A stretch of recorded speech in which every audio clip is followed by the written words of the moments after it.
My name is Chaitanya Awasthi.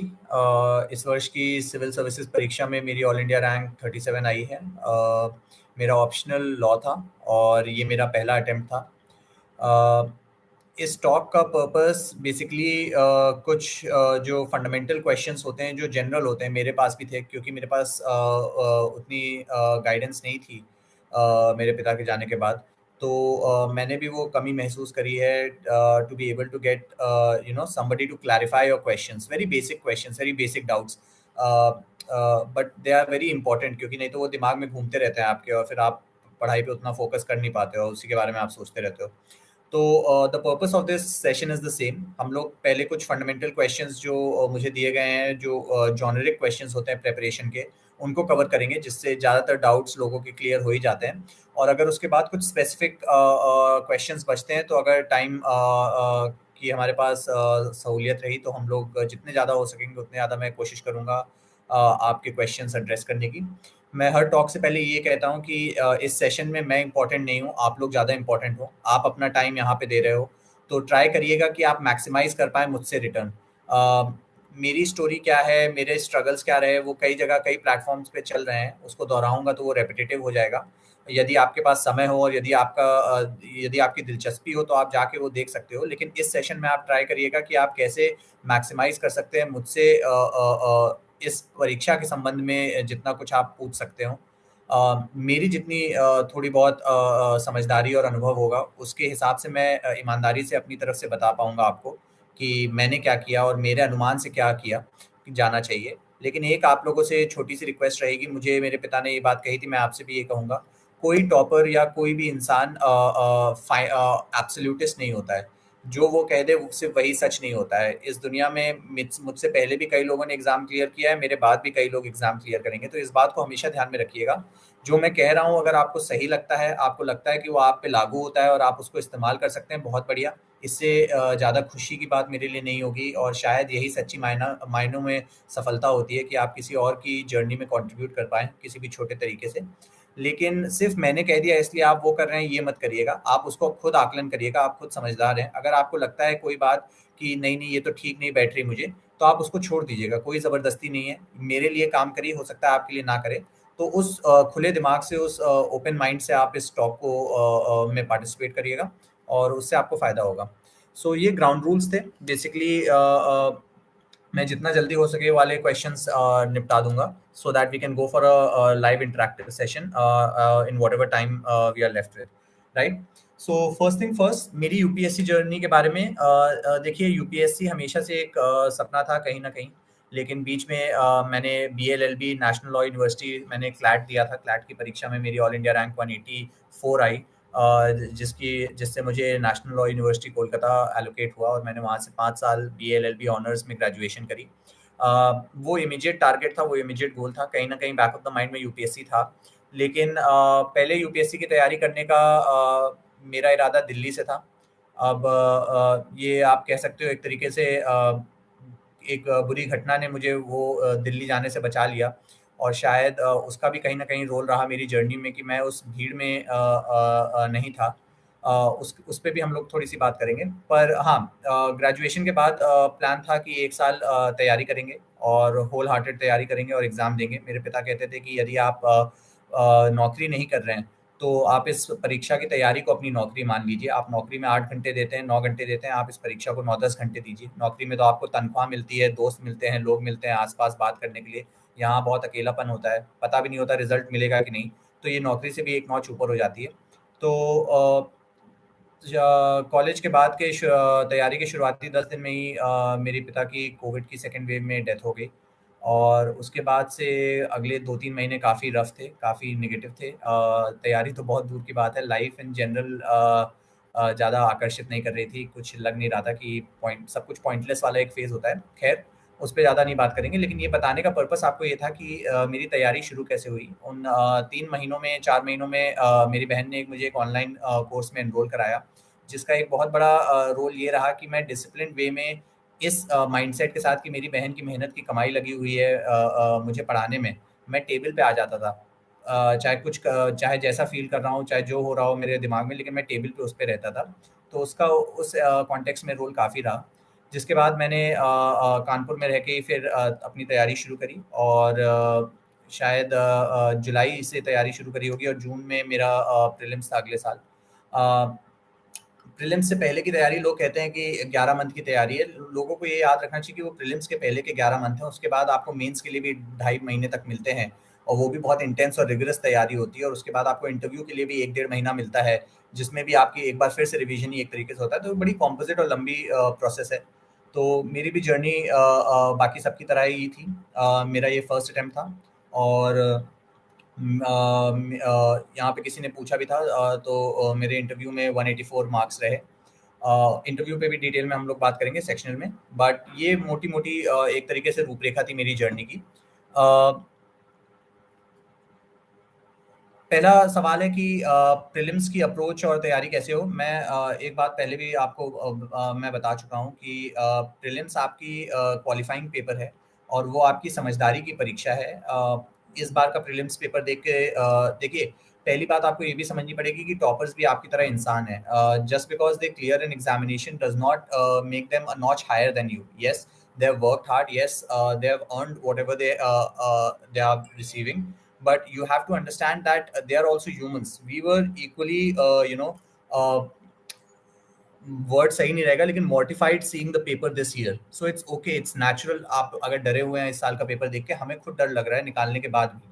So and I'm telling you the common sentiment all throughout, right? तो उससे मत घबराइएगा।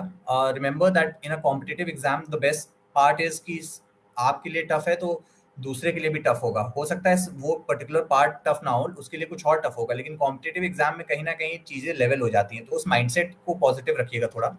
और दूसरी बात, प्रीलिम्स की तैयारी कैसे होती है। मैंने तो इंटीग्रेटेड तैयारी करी थी प्रीलिम्स और मेंस की, कभी अलग नहीं किया, at least for the first 6 months. जनवरी आते आते आप प्रीलिम्स मोड में अपने गियर स्विच कर सकते हैं। व्हेन आई से prelims mode, what I mean basically is अब आप टेस्ट सीरीज वगैरह लगा सकते हैं। अच्छा, मैं एक बार आपको और बता दूं कि मैं अपना दिन स्टडी स्लॉट्स में बांट लेता था। कि सुबह 9 से 12 पढ़ना है, उसके बाद 2 से 5 पढ़ना है, उसके बाद 7 से 10 पढ़ना है और फिर रात में 11 से 12 भी पढ़ना है, कभी-कभी 1 भी पढ़ना है। और ये घंटे जैसे-जैसे एग्ज़ाम पास आता है वो बढ़ते जाते हैं। आपको एक बार आदत लग जाती है, एक बार आपका वो लय बन जाती है पढ़ाई की, तो वो आगे कैरी फॉरवर्ड होती रहती है और वो आपके लिए न्यू नॉर्मल हो जाता है। तो उसमें कोई ऐसी बड़ी बात नहीं है। लेकिन एक बात आपसे ईमानदारी से कहूँगा कि इस परीक्षा में और जीवन इन जनरल में आपकी जवाबदेही केवल और केवल आपके प्रति होगी। आप जानते हैं आप कितनी ईमानदारी से पढ़ाई कर रहे हैं। आप अगर किसी को दिखाने के लिए घंटों तक कमरे में बैठ रहे हैं या बड़ी-बड़ी किताबें और रजिस्टर्स इकट्ठा कर रहे हैं और आपको पता है कि आपने एक बार भी उसका रिवीजन नहीं किया है, तो मेरे हिसाब से मेरी जो भी छोटी थोड़ी बहुत अनुभव और जानकारी है, उसके हिसाब से ऐसी मेहनत व्यर्थ है। आप ईमानदारी से तैयारी करिए, आपका 1.5 घंटे मन लग रहा है, आप 1.5 घंटे लेकिन पूरे फ़ोकस से पढ़िए और फिर बाहर आइए, ब्रेक लीजिए 5-10 मिनट का और वापस जाइए। Instead of trying to prolong those 3 hours and just sitting there कि 3 घंटे तो पढ़ना ही है क्योंकि यूपीएससी है ना? उससे नहीं फ़ायदा होगा। अ, इसके अलावा अगर हम लोग बात करें दूसरी चीज़ की, सबसे पहले प्रीलिम्स की तैयारी की, तो जो ये घंटे होते थे मेरे वो फिक्स रहते थे, लेकिन इनमें मैं क्या कर रहा हूँ वो स्टेज ऑफ एग्जामिनेशन पे डिपेंड करता था। जैसे आपसे मैं साझा करूँ कि पहले शुरुआत में मेरी तैयारी 9 से 12 वाला जो टाइम स्लॉट था उसमें जीएस पढ़ना है। 2 से 5 वाला जो टाइम स्लॉट है उसमें भी जीएस पढ़ना है। 7 से 10 वाला जो स्लॉट है उसमें करंट अफेयर्स और वैल्यू एडिशन करना है अपने नोट्स में। अब जब प्रीलिम्स मोड मैं कहता हूँ या प्रीलिम्स गियर आपको स्विच करने हैं जनवरी से, उसका मतलब क्या है, उसके मायने क्या है। आप ये कर सकते हैं कि आप 9 से 12 जो पढ़ रहे हैं उसमें आप जीएस पढ़िए और अब जो 2 से 5 वाला स्लॉट है उसमें आप टेस्ट सीरीज सॉल्व करना शुरू कर दीजिए जनवरी से। तो ये this is what I mean कि आप प्रीलिम्स मोड पे अपने आप को स्विच कर लीजिए। Prelims mode is nothing different. मैंने अपने टेलीग्राम चैनल है, इंस्टाग्राम है, इस पे मैं डालता भी रहता हूँ अपने नोट्स, क्योंकि जब आप देखते हैं किसी चीज़ को तब आप ज़्यादा बेहतर उससे रिलेट कर पाते हैं। अभी मैं आपको कुछ कहूँ और कुछ बताऊँ तो हो सकता है कहीं न कहीं आपको समझ ज़्यादा ना आए, क्योंकि मैंने अपने तरीके से कुछ नोट्स बनाए होंगे, लेकिन जब आप उसको देख लोगे तो एक बार वो विजिबिलिटी फैक्टर आता है तो उससे रिलेटेबिलिटी बढ़ती है। तो मेरा टेलीग्राम चैनल लाइफ इन अ नोटशेल है। उसमें सारे नोट्स वगैरह अवेलेबल हैं, कैसे मैंने मेंस के नोट्स बनाए, उनको कैसे मैंने प्रीलिम्स नोट्स में कन्वर्ट करता था। तो उससे आपको एक बेहतर आइडिया मिल जाएगा कि आप कैसे कर सकते हैं। ध्यान रखिए कि ये एक तरीका है, ऐसा मैंने किया। अगर आपको सही लगा, आपको अच्छा लगे तो आप उसको फ़ॉलो करिएगा, और अगर नहीं अच्छा लगता है तो आप उसको रहने दीजिएगा, कोई ज़बरदस्ती नहीं।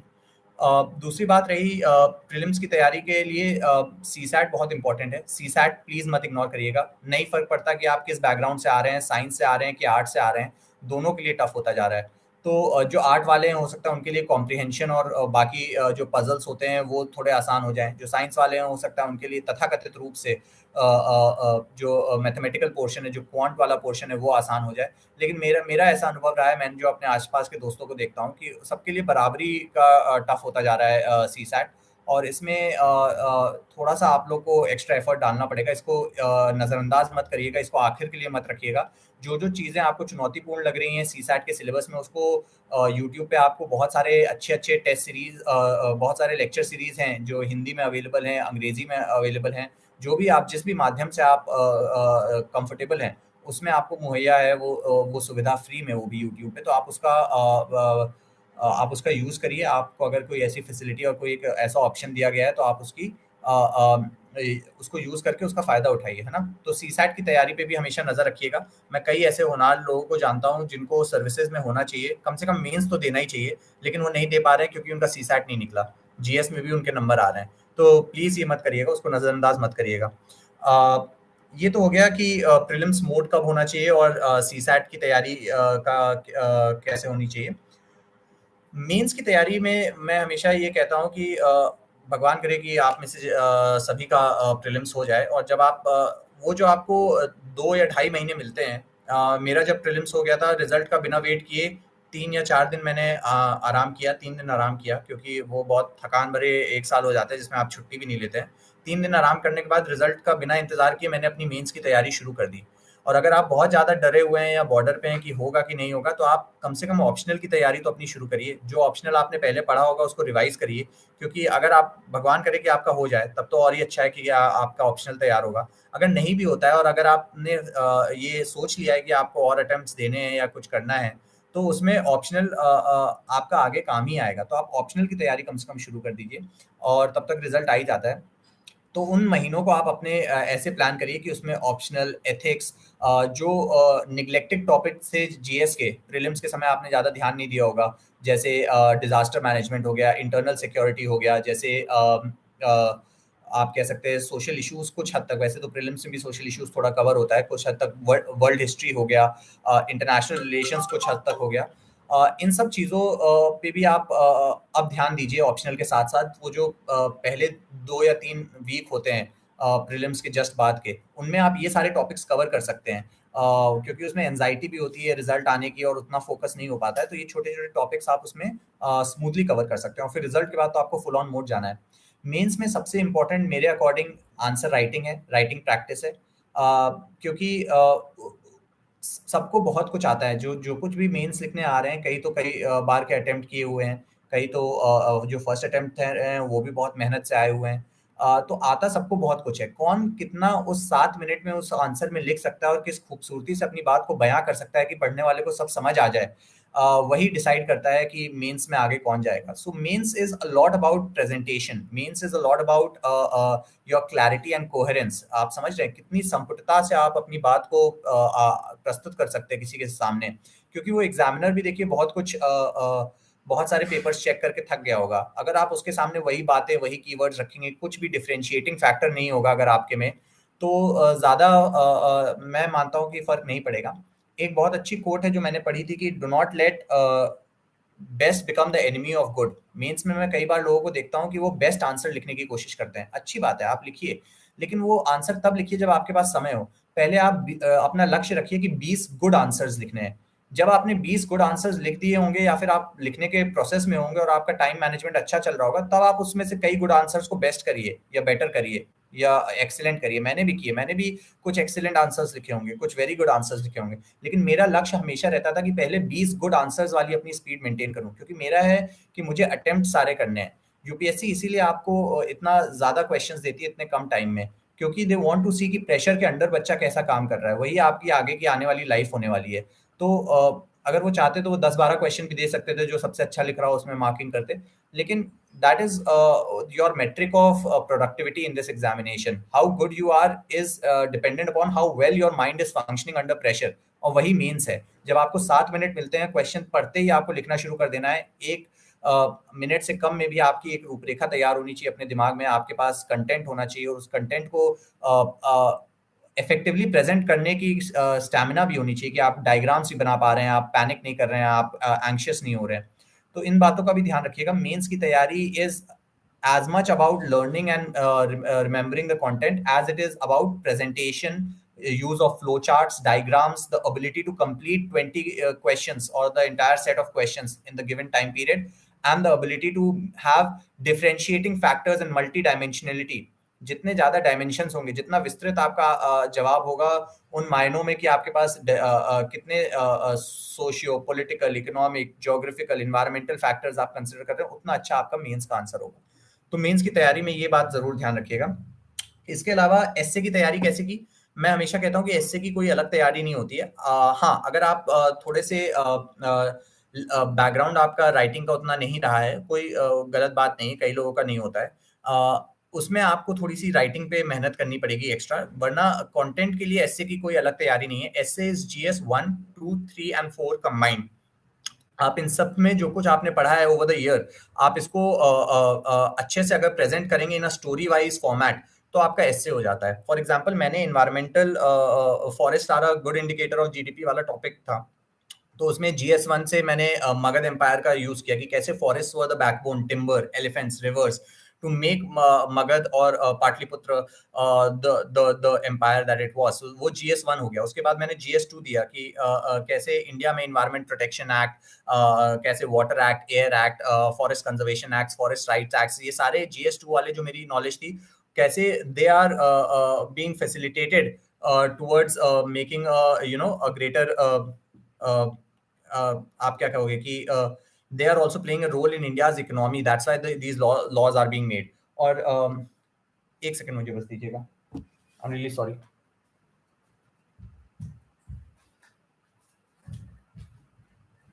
राइट।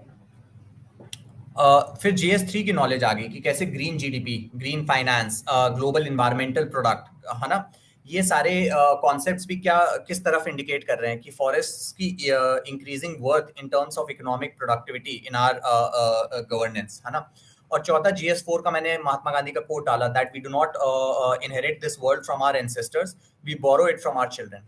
तो कोई अलग प्रेप नहीं थी, मैंने जीएस 1, 2, 3, 4 में जो जो मुझे कुछ याद आया उसको कलेक्ट किया, उसको स्ट्रक्चर किया एक ब्यूटीफुल स्टोरी के फॉर्मेट में और दे दिया एक एस्से के रूप में। कुछ बेसिक पॉइंट्स और गाइडलाइंस हैं, मैंने डिटेल्ड वीडियोस बनाए हुए हैं इस पे, आप वो भी चेक कर सकते हो, उन पे भी है। लेकिन मैं जल्दी जल्दी यदि आपको बता दूं कुछ फाइन पॉइंट्स।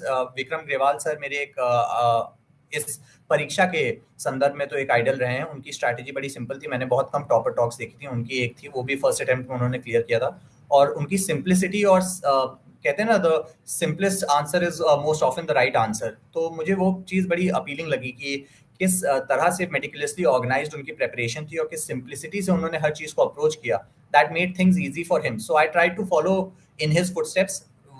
आंख बंद करके कॉपी नहीं किया वो क्या कर रहे हैं, क्योंकि उन्होंने खुद कहा था, जैसा कि मैं आज आपसे कह रहा हूँ, कि जो जो आपको अच्छा लगे और अपने ऊपर सूटेबल लगे वो ले लीजिए। तो मुझे जो जो उनका जो जो उन्होंने बात कही थी, जो जो मुझे ठीक लगी, अपने ऊपर लागू रखी, वो ली। उसमें से एक बहुत अच्छी बात एस्से की थी, वो कहते थे कि पहले 20 मिनट में या 15 से 20 मिनट में आप किसी भी एस्से के 20 पॉइंट्स लिख लीजिए जल्दी जल्दी, उस टॉपिक को लिखिए रफ पेज में पीछे जाके, और जो कुछ आपके दिमाग में आ रहा है उस टॉपिक से रिलेटेड, आप उनको 20 पॉइंट्स में लिख दीजिए। उसमें जीएस 1 देखिए आप ला पा रहे हैं, जीएस 2 ला पा रहे हैं, जीएस 3 ला पा रहे हैं, जीएस 4 ला पा रहे हैं। और अगर मल्टी डायमेंशनैलिटी अगर आपको देखनी है तो आप देखिए उसका सोशल एंगल आप कवर कर रहे हैं उस टॉपिक का, उसका इकोनॉमिक एंगल कवर कर रहे हैं, उसका पॉलिटिकल एंगल कवर कर रहे हैं, उसका आप क्या कहें, सोशल एंगल कवर कर रहे हैं, पॉलिटिकल एंगल कवर कर रहे हैं, इन्वायरमेंटल एंगल कवर कर रहे हैं, एथिकल डायमेंशन कवर कर रहे हैं कि नहीं। तो अगर आप ये सब कवर कर लेंगे तो आपका ऐसे अपने आप में ही बहुत कॉम्प्रिहेंसिव हो जाएगा। अब अगर आपने 20 पॉइंट लिख लिए हैं, आप एक पॉइंट पे भी अगर 5 लाइन लिखेंगे या 6 लाइन लिखेंगे, आपका एक पैराग्राफ हो गया। और अगर आप ऐसे 2 पैराग्राफ लिखेंगे तो आपका 1 पेज हो जाएगा। तो 20 पॉइंट लगभग आपके 10 से 11 पेज हो जाएँगे एस्से के, और इतना ही स्पेस यूपीएससी देता है और आपका एक अच्छा एस्से प्रिपेयर हो जाएगा। तो आप ये ट्राई कर सकते हैं अगर आपको एक अप्रोच चाहिए एस्से के लिए, राइट? इसके अलावा